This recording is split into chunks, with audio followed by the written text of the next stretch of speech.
We're going to do something different over the next two videos. We're going to do some tactic testing, but not in the way that you've seen it done before.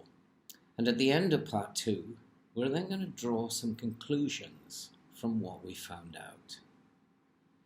Let's go and kick some balls.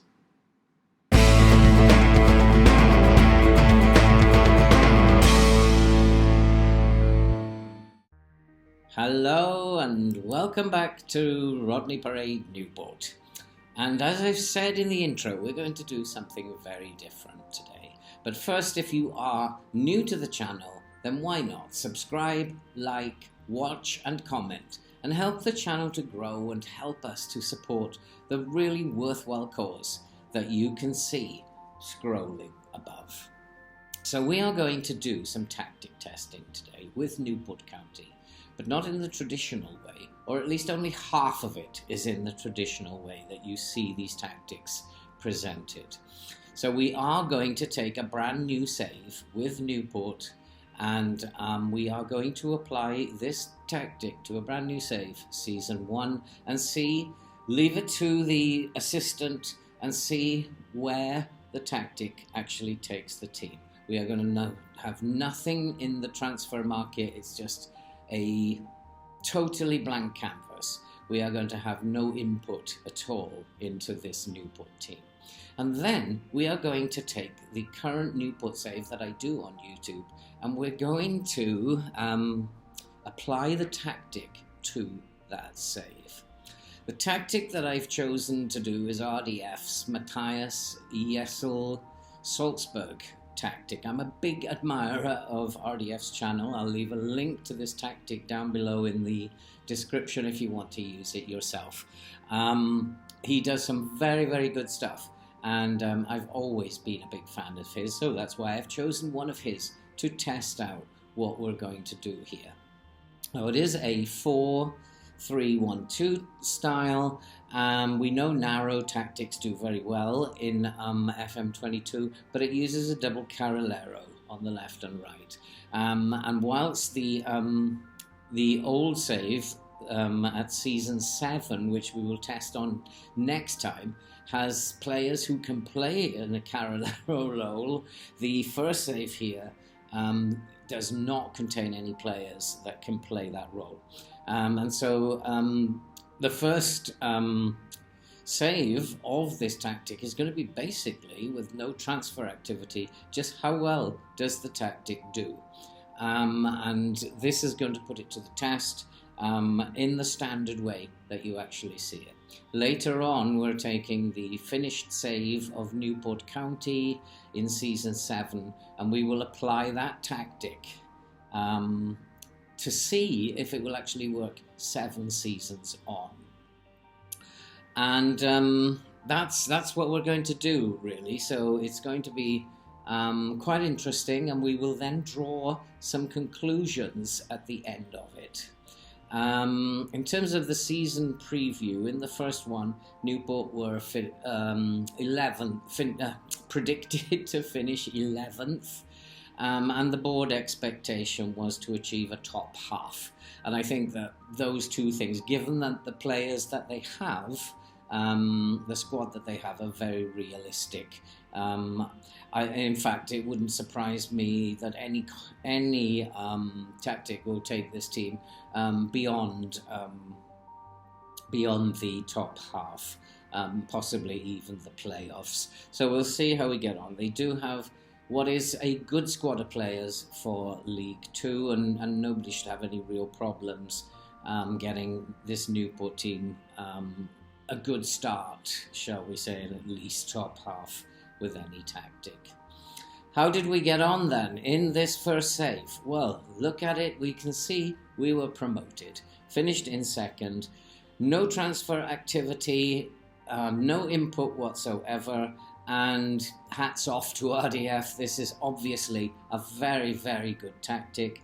We played 46 games, won 25, drew 8, lost 13, 79 goals for, 53 against. We conceded a lot of goals, but we managed to finish second on 83 points, 6 points behind Forest Green. I'll take that as a success. So you don't know anything about FM and you're starting off right from the very beginning and you install this tactic. That's the kind of thing that you can expect. It certainly worked. In terms of the schedule, we didn't get off to the best of starts, but maybe they were just getting used to the tactic at that time. But then we picked up, and over the next couple of months, 2 or 3 months, results were very, very good indeed. And we lost very, very few as we went into November. However, in November, things went badly wrong. We had a really poor set of results in November, and then December picked up a little bit, and January and February were very good months too, including a 5-1 win there away at Salzburg. And so by the end of February, probably riding high. And March came, and it wasn't the greatest of months in March, but we did very, very well in April. Lost our last game, but had we had a better start, had we not lost those 3 games at the beginning of the season, it's possible that Newport could have won the title, and a few more friendlies pre-season might have got them more used to the tactic. So it is possible that we could have won it. In terms of the players, interestingly, there were only, 8 players who got above 7. I suppose in a way that's pretty good for this Newport squad. One also getting a 6.99, so call it 9 who got above 7, got 7 or above. But it's really what's really, really interesting is the leading goal scorer was David Wheater, signed at the beginning of the season, a central defender, big lad, who scored 14 goals, obviously from set pieces. Newport actually do have a number of good set piece takers.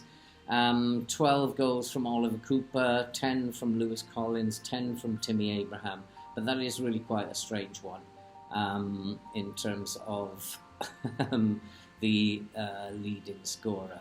But hey, goals are goals, and set pieces count too. Okay, so I'm not quite sure what I'm doing there. Let's go and have a look at the competition stats.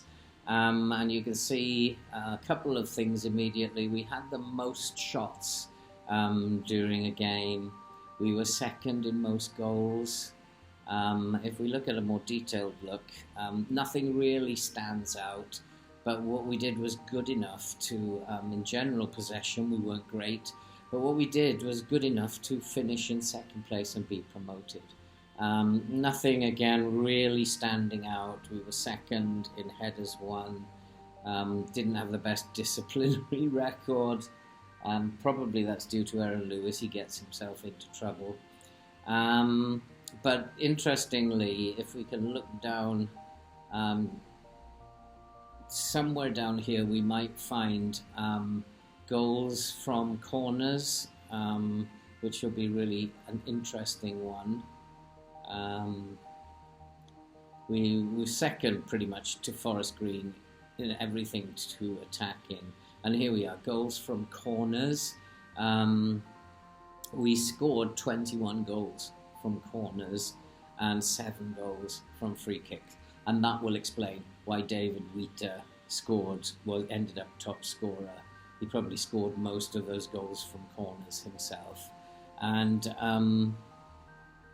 the Carrilleros kind of worked out just fine.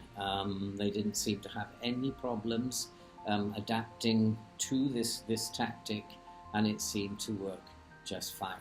So yeah, would I recommend this tactic? Absolutely, definitely for at this stage. To finish in second with that Newport team who were predicted to finish 11th is obviously a success. We didn't interfere, and you can't really argue with that. Now in part 2, we'll say part 1 is a success. In part 2, what we're going to do is take the same tactic, and we're going to put that tactic into a save that I have recently finished on YouTube.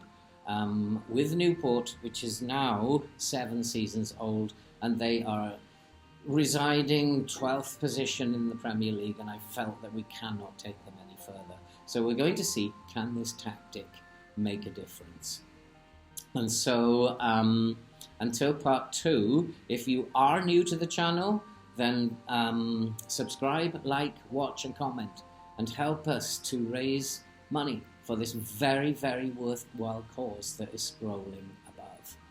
And I think it's been a very, very good start. I'm indebted to RDF for the tactic, and we'll see you in the next video, part 2.